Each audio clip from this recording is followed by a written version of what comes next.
They say true heroes never ask to be remembered, and yet the quiet ones are often forgotten the fastest. This is not a story about medals or speeches. It's about a man who gave everything, then sat unseen on a broken bench every Wednesday at 3. His name was James Wyatt, a blind Vietnam veteran, and the day his daughter chose not to stay silent, everything changed. The sun had baked the paint off the old bench long ago. Its legs wobbled, one corner slanting just enough to make strangers avoid it, but for James Wyatt, it was steady enough. Every Wednesday at exactly 3 o'clock, he lowered himself onto that worn plank of wood outside the hardware store. His brown jacket still carried the patch of the 101st Airborne Division, though the stitching had frayed. A cap sat low on his head, dark glasses covering eyes that hadn't seen daylight in 14 years. He never complained, he never asked for notice. He only listened. The laughter of children running past, the slap of the flag rope in the breeze, the small town rhythm he still wanted to be part of. Inside the store, Ellie Wyatt was at the counter, receipts in her hands, apron tied loosely around her waist. She looked up at the clock. 3:04. Right on time. That tiny predictable detail was her father's anchor. And it was hers too. She smiled to herself, planning to bring him a cold bottle of water before her break ended. Then the sound arrived, thin, shrill, nothing like the thunder of the veterans' Harleys. These were high-pitched engines, whining and proud. 4 bikes cut across the curb and screeched to a halt directly in front of James. Ellie froze behind the glass. The riders were young, no older than 20. Their leather jackets were cheap imitations, shiny with no history in the seams. One boy swung off his bike and staggered into an exaggerated limp, mocking the slow strength in James's posture. "Hey, old man," he called, loud enough to rattle the window. "Forget where you parked your hog? Are you waiting on your nurse?" Laughter followed, sharp and careless. James didn't move. His hands rested lightly on the head of his cane. He had learned long ago that silence was stronger than any reply. Another boy held up a pair of sunglasses. "Yo, you want a matching pair, Grandpa? These got real lenses." His friends howled. Ellie gripped the counter, heat rising through her chest. The third boy shook a soda bottle, foam hissing under the cap. He strutted toward James's boots, arm cocked to spray. Ellie stepped out the door. Her voice was calm, but cut like steel. "Put it down." The boy stopped, startled. The others turned. She wasn't tall, but her presence carried a weight they hadn't expected. "Relax, lady," the soda kid muttered. You're not just anything," Ellie snapped, eyes sharp. "That man built this town. That bench you're crowding, he put it there. You don't talk to him, you don't get near him, and you definitely don't mock him." One of the boys smirked. "That your dad or something?" "Yes," Ellie said flatly. "And he can't see you, but I can. So either you back off, or I call someone who will." The soda kid sneered. "Call who? Your manager?" Ellie's thumb brushed the phone in her apron pocket. A number she hadn't dialed in 3 years waited there. She held their eyes, unflinching. "You ever heard of Task Force Greenlight?" Her voice was low, measured, not for bravado, but for truth. The boys blinked. The words meant nothing to them, but the tone carried a weight they didn't understand. "Didn't think so," Ellie continued. "You wouldn't. Real warriors don't brag. They vanish. They build. They end wars quietly. That man commanded 12 of them, from Cambodia to Kabul, and the last guy who disrespected him didn't get a lecture." Her thumb pressed the call. The line rang once, twice. A gravel-deep voice answered. "Colonel Brenner." "Sir," Ellie said without hesitation, "this is Ellie Wyatt. I need your help." "Where?" She gave the address. No other words were exchanged. The call ended. The boys shifted uneasily. They didn't know what she had just set in motion, but something in the air had changed. James still sat silent, but the faintest smile tugged at the corner of his mouth as if memory stirred. Inside, customers peered through the window, whispering, but none stepped forward. Not Rick, the manager, not anyone. Their silence spoke louder than the bikers' laughter. One of the boys leaned closer, trying to shake off the unease. "We're not scared of your daddy, sweetheart. He gonna hit us with his cane?" The soda kid popped the cap, fizz spilling over his hand. Ellie's voice dropped to a whisper. You spray that soda, and you'll have more problems than a cleaning bill. The boy hesitated. His friend shifted, uncertain. Behind her, James finally lifted his chin. The movement was small, but his jaw had tightened. Ellie didn't need to see his eyes to know the fire was still there. One boy laughed too loudly, desperate to sound bold. Man, you small-town people really think that guy matters? Look at him. Probably hasn't seen daylight since... Ellie stepped forward. She didn't raise her voice. She didn't threaten. She only moved close enough that the words struck like a blade. That man is more than you will ever understand. And by the time you do, it'll be too late to take back what you just said. For a moment, silence pressed down on the sidewalk. The soda hissed in the boy's trembling hand. Ellie stood steady, the phone still warm in her pocket. Something irreversible had begun, and none of them yet knew how much the town was about to change. The sidewalk still carried tension like static in a storm. The four young bikers leaned on their machines, pretending calm, but their eyes betrayed the shift. Ellie had walked back inside, removing her apron, her pulse steady now. James remained where he was, silent as stone, but his ears caught every sound, every whisper. Then it came, a distant rumble, low and steady, rolling across the town like thunder from far-off plains. One boy cocked his head. You hear that? The noise grew heavier, not sharp or frantic like their whiny engines, but deep, deliberate, synchronized. A rhythm too practiced to be random. The soda bottle slipped from the man's hand and rolled into the gutter, forgotten. From the far end of Main Street, the formation appeared. Dark chrome, engines muted, headlights off. Dozens of motorcycles moved together, their riders clad in navy jackets with American flags stitched on their backs. Not one revved, not one broke formation. They came like a tide, silent but unstoppable. Rick stepped into the doorway, arms dropping, his mouth falling open. Shoppers pressed against the windows. Even Mrs. Lantry from the bakery appeared outside, holding a tray of donuts as if unsure whether to offer them or hold them as a shield. The lead rider wore no helmet. A white beard split into two braids framed a weathered face that knew battle and endurance. Across his back was stitched a patch. Greenlight Riders. On in Wears, Recon Unit 12. He cut his engine, set one boot on the pavement, and walked slowly to the bench. Ellie moved instinctively toward her father, but the rider knelt first. Master Sergeant Wyatt, he said quietly, his voice firm with respect. Requesting permission to stand watch, sir. James lifted his chin slightly and gave a single nod. The man stood, turned toward the four boys, and declared in a tone that carried down the block, "This sidewalk is protected by history and by those who remember." Behind him, more bikes arrived. Dozens became scores, and scores became hundreds. The engines fell silent together, like one breath held. The street transformed, no longer a strip of small-town shops but a hall of honor. The teenagers froze, their bravado stripped bare. The crowd watching from doorways and windows leaned forward, faces pressed to glass. Even the mayor's SUV slowed at the intersection, hazard lights blinking nervously. Ellie crouched by her father. "You okay?" she whispered. James's expression did not change, but the tightness in his jaw eased. The faintest calm returned to his face. The white-bearded rider turned back toward Ellie. "You don't remember me," he said softly. "But I remember you. I carried your dad out of a ravine in Laos, 1971. He'd taken shrapnel to the chest and still got 3 of us to the evac point. My name's Cole Draven.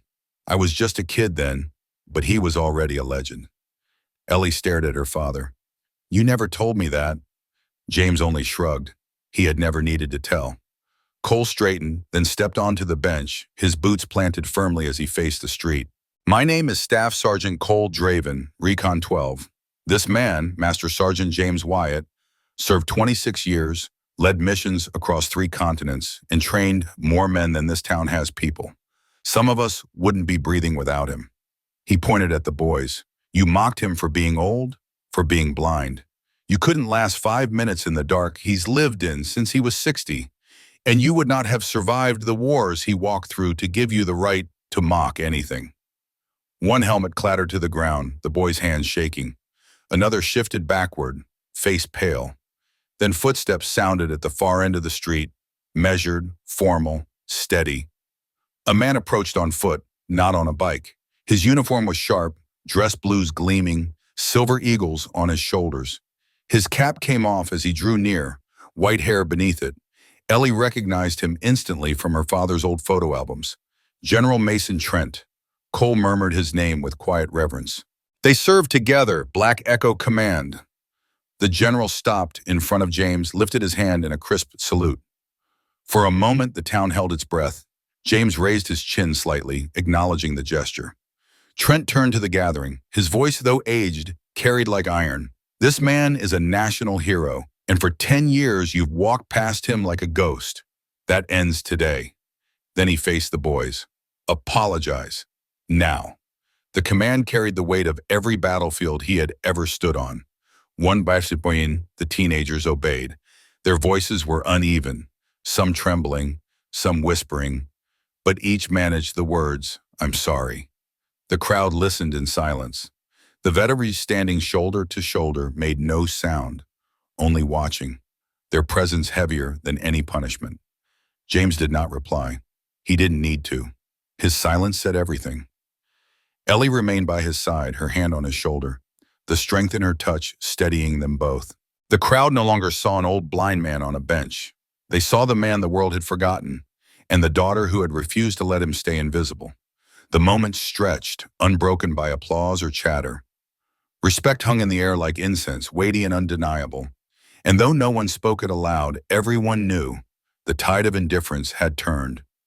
The town would never look at James Wyatt the same way again.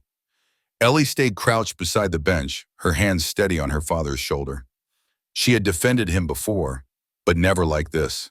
Never with a town watching. Never with 100 silent riders standing guard. James sat motionless, but she felt the difference in him.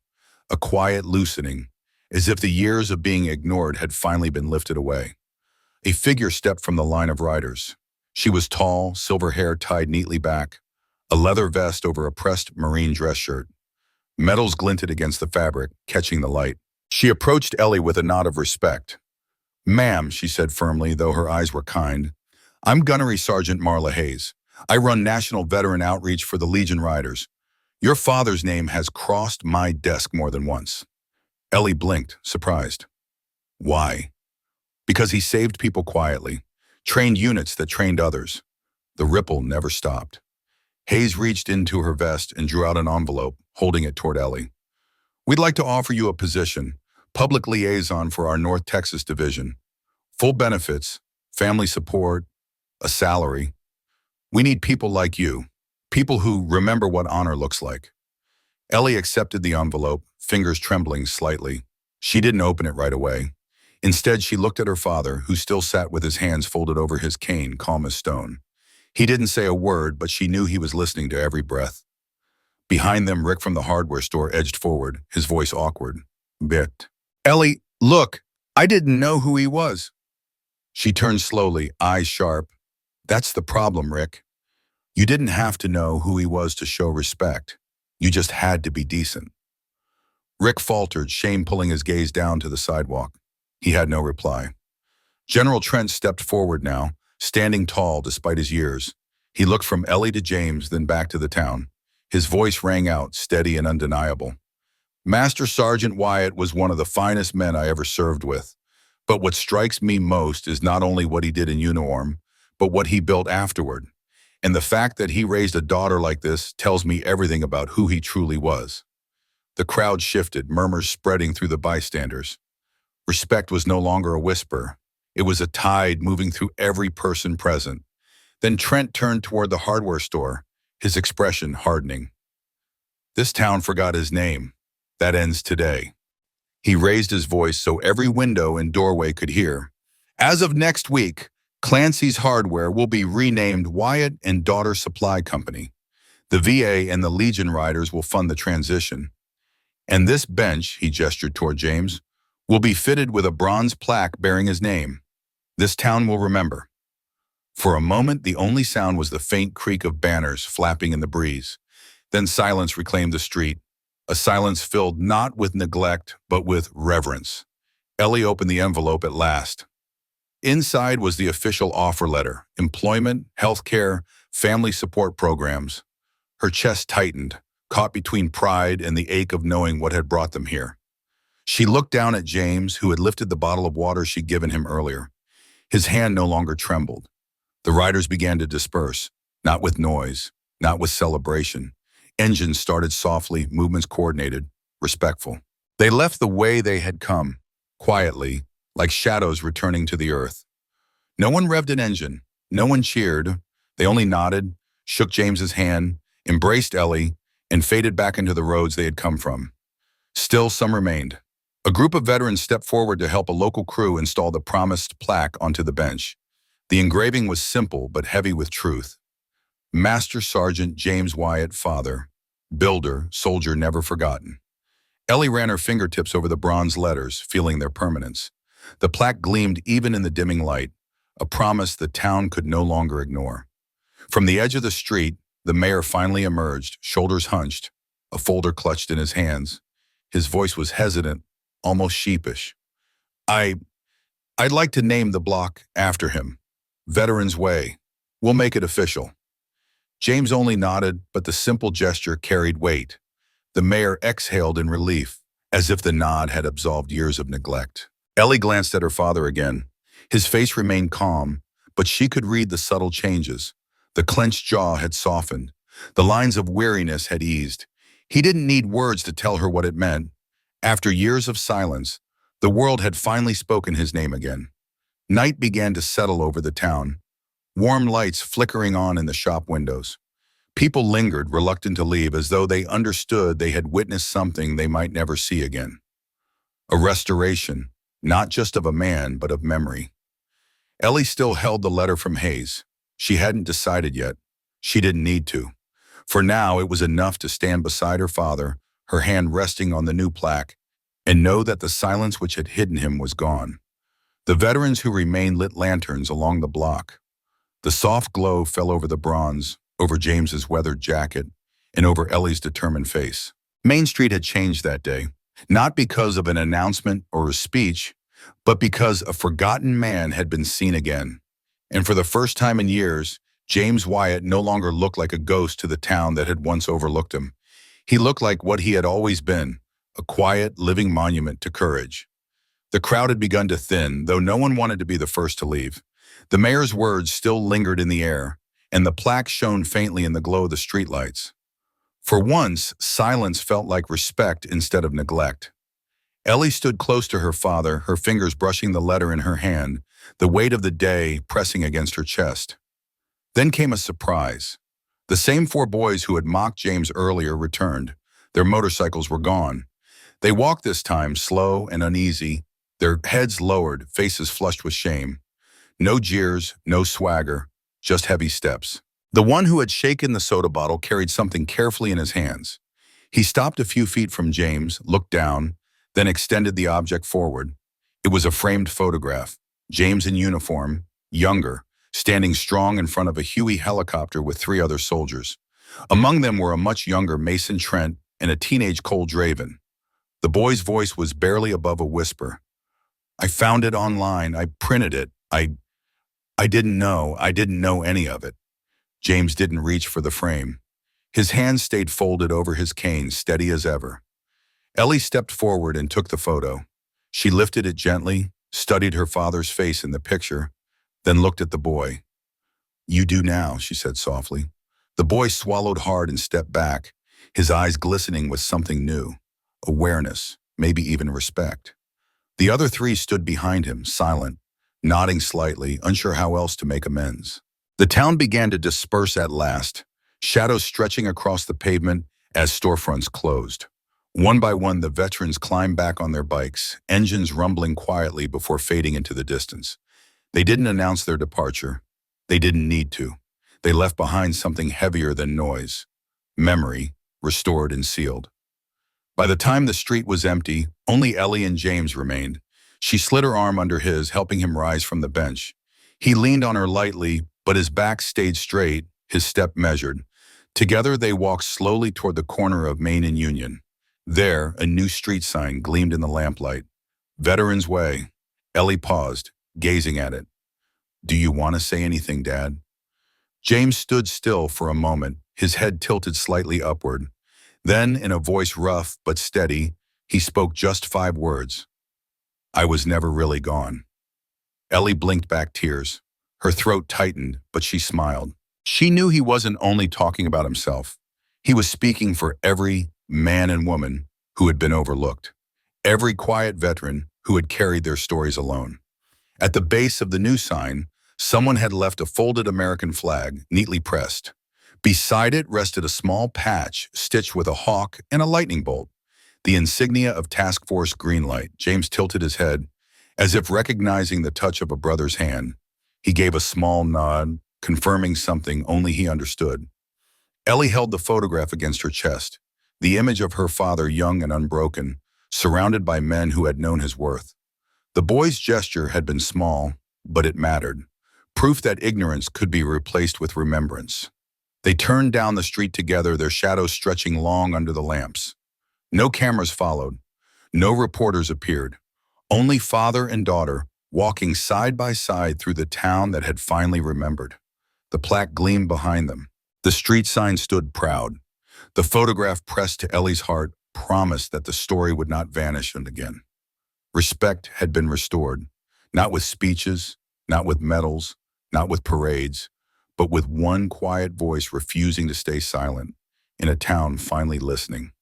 As the night deepened, the last echoes of the motorcycles faded into silence. James Wyatt walked home, not as a forgotten man, but as a living reminder of what it means to endure, to serve, and to be seen at last. Sometimes honor isn't about what is given by a nation or a town.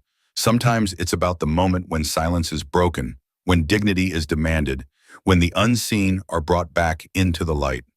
And for James Wyatt, that moment had come, not in a battlefield, but on a weathered bench, under the eyes of his daughter, in the heart of the community he had never stopped serving. Ellie glanced at him as they reached their front gate.